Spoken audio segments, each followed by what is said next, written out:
Assalamualaikum warahmatullahi wabarakatuh dan selamat sejahtera. Hari ini kita akan belajar berkenaan pejuang kemerdekaan. Baik. Pemimpin dan rakyat sedar akan kepentingan kebebasan tanah air. Kebijaksanaan dan kehebatan tokoh-tokoh pejuang terdahulu berjaya memerdekakan negara kita daripada belenggu penjajah. Permuafakatan antara pemimpin memudahkan proses untuk mencapai kemerdekaan. Permuafakatan ni adalah kerjasama. Baik, antara tokoh-tokoh kemerdekaan yang kita boleh dapat lihat adalah pertama, Dato' Onn bin Jaafar. Okey, beliau merupakan pengerusi Kongres Melayu pada tahun 1946 yang dipertua pertama United Malays National Organisation UMNO pada tahun 1946. Pernah dilantik sebagai Menteri Besar Johor, menggerakkan orang Melayu untuk bersatu menentang penubuhan Malayan Union, pengasas Independence of Malaya Party IMP.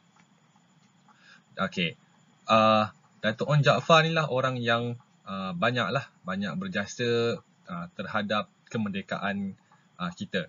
Tidak kisahlah daripada parti mana pun, tapi kita lihat dari segi konteks atau perspektif, maksudnya dari sudut pandangan lah, dari sudut pandangan bahawa parti dia ni, maksudnya dia menggerakkan parti dia ni untuk menuntut kemerdekaan. Itu yang kita perlu lihat dalam sudut pandangan ni lah.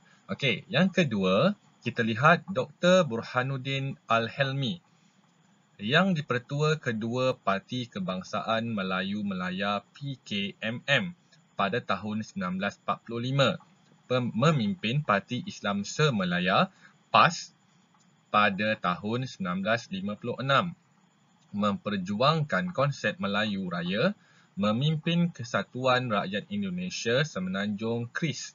Jadi bayangkan, walaupun parti yang berbeza, tapi kita akan lihat dari segi dia memperjuangkan kemerdekaan.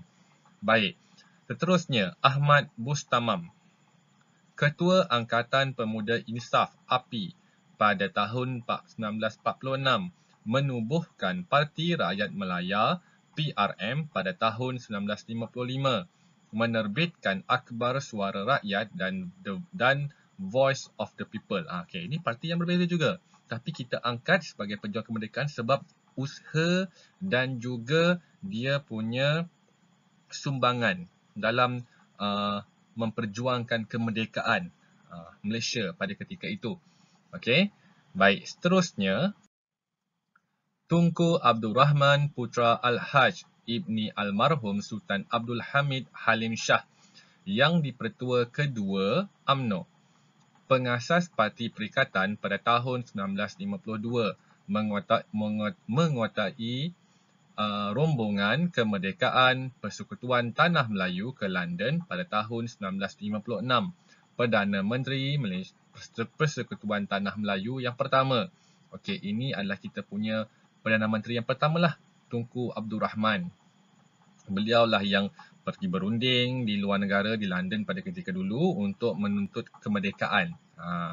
Kita merdeka bukan hanya dengan darah, maksudnya kita tak berperang. Kita merdeka dengan kebijaksanaan, iaitu dengan mata pena. Mata pena maksudnya dengan pen lah kita berunding. Itulah kelebihan yang ada di Malaysia. Kemampuan pemimpin-pemimpin kita dulu untuk berunding dan membawa kepada kemerdekaan. Tidak perlu ada pengorbanan yang, maksudnya tak perlu ada korbankan nyawa. Itulah kebijaksanaan pemimpin-pemimpin yang dahulu. Baik, seterusnya Ishak Haji Muhammad meletakkan jawatan sebagai Magistrat Kelas 3 pada tahun 1934 untuk bergiat aktif dalam politik. Pengasas Akhbar Utusan Melayu, memimpin Parti Buruh Malaya pada tahun 1957. Ini parti yang berbeza, Parti Buruh Malaya. Dia yang buat Utusan Melayu. Utusan Melayu ni adalah surat khabar. Surat khabar yang memperjuangkan atau meningkatkan semangat patriotisme dalam penduduk-penduduk Tanah Melayu pada ketika itu. Baik, seterusnya kita akan lihat pada Abu Bakar Al-Bakir, menubuhkan Mahad Al-Ihya Asy-Syarif pada tahun 1934, menganjurkan persidangan Majlis Agama Tertinggi Semelaya MATA pada tahun 1948, mengetuai Hizbul Muslimin pada tahun 1948. Okay, ini juga antara pejuang-pejuang kemerdekaan negara. Seterusnya, kita lihat pada Tun Tan Cheng Lock, Presiden All Malayan Council of Joint Action AMCGA pada tahun 1945, Presiden Malayan Chinese Association MCA yang pertama pada tahun 1949, membawa MCA bergabung dengan UMNO dalam penubuhan Parti Perikatan, atau kita tengok sekarang ni Barisan Nasional lah. Okey, memupuk perasaan taat setia masyarakat Cina kepada negara. Okey, pada zaman dulu tu kita ada berbagai-bagai ideologi, okey, pelbagai-bagai ideologi, dan jadi kita perlu ada kita perlu pupukkanlah semangat cintakan negara. Jadi Tun Tan Cheng Lock ni dia memujuk ataupun memupukkan semangat nasionalisme, maksudnya semangat cintakan negara, tanah Melayu lah pada ketika itu dipanggilnya. Okey, negara kita dipanggil tanah Melayu dulu. Kemudian Tan Cheng Lock ni dah dia memupuk semangat cintakan tanah Melayu ni kepada masyarakat mendekat Cina pada zaman dahulu untuk bersama-sama berjuang untuk menuntut kemerdekaan. Baik, seterusnya Tun Abdul Razak bin Datuk Hussein, ahli rombongan kemerdekaan Persekutuan Tanah Melayu ke London, memperkenalkan Penyata Razak pada tahun 1956, Timbalan Perdana Menteri Persekutuan Tanah Melayu yang pertama pada tahun 1957, menjadikan bahasa Melayu sebagai bahasa pengantar. Okey, sebab itulah kita contohnya Penyata Razak ni, Penyata Razak ni penting tau, sebabnya Penyata Razak ni lah yang menjadi kita punya rujukan untuk membuat kita punya dasar-dasar pendidikan negara. Sebagai contoh, bahasa Melayu atau kita panggil sekarang ni bahasa Malaysia sebagai bahasa pengantar. Bahasa pengantar adalah bahasa pertuturan, bahasa yang kita gunakan untuk menyampaikan ilmu di sekolah. Jadi dialah yang bertanggungjawab menetapkan bahasa Melayu sebagai bahasa pengantar. Sebab apa? Sebab bahasa Melayu ni difahami oleh semua rakyat Malaysia pada ketika itu dan sehingga sekarang. Jadi dengan menggunakan bahasa Melayu, dia dapat memupuk kekitaan antara semua rakyat Malaysia. Tak perlu jadi kalau tak tahu bahasa, contohnya kita tak tahu bahasa lain, kita tahu bahasa Melayu, kita boleh berkomunikasi dengan orang lain. Jadi maknanya tak ada salah faham kalau kita gunakan bahasa Melayu, sebab sama-sama kita faham. Semua orang faham bahasa Melayu. Okey. Seterusnya, Datuk Abdul Wahab bin Tuh Muda Abdul Aziz menentang penubuhan Malayan Union, Setiausaha UMNO yang pertama pada tahun 1946, mewakili Raja-Raja Melayu dalam rombongan kemerdekaan Persekutuan Tanah Melayu ke London pada tahun 1956. Menteri Besar Perak yang pertama. Apa ini Malayan Union? Malayan Union ini adalah satu dasar ataupun satu undang-undang yang dibuat oleh penjajah pada ketika itu, iaitu British. Dia nak menjadikan dia nak menghapuskan semualah pengaruh-pengaruh rakyat tempatan ni, dan juga dia nak buka yang paling utama sekali adalah dia nak buat jus soli. Jus soli ni adalah dia nak siapa yang datang dekat tanah Melayu ni dia terus dapat kerakyatan. Itu tidak adil kepada rakyat-rakyat Malaysia yang pada ketika itu, tanah Melayu pada ketika itu, yang dah lama duduk kat situ. Jadi hak-hak mereka akan tercabar. Jadi dengan menentang Malayan Union ini, dan kita dapat juga untuk menjaga hak kita, dan juga kita dapat menuntut kemerdekaan.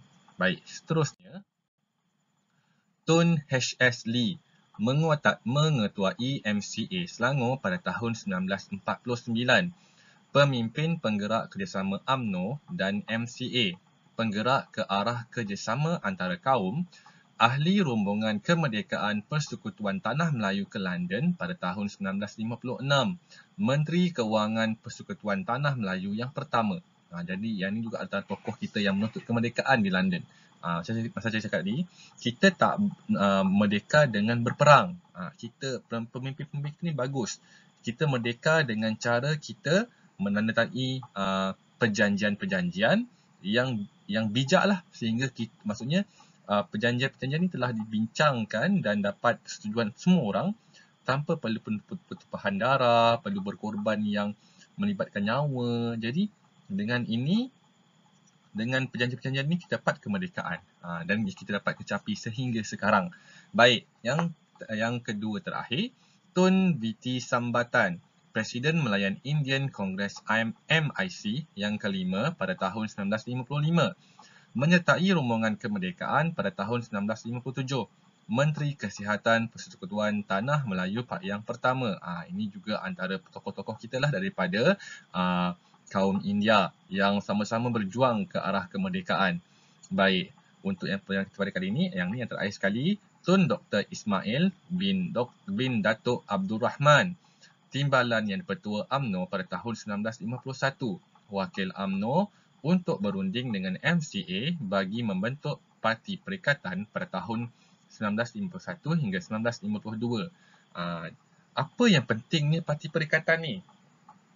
Dengan tertubuhnya Parti Perikatan, maksudnya kita telah penggabungan antara UMNO, MCA dan MIC menunjukkan rakyat Malaysia pada ketika itu sama-sama bersatu ingin menuntut kemerdekaan.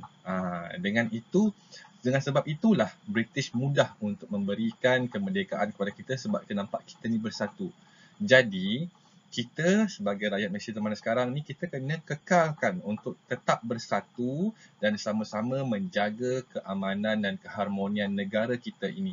Sebab kita adalah rakyat Malaysia, jadi kita sama-sama perlu jaga negara yang kita cinta ini. Baik, itu sahaja. Terima kasih.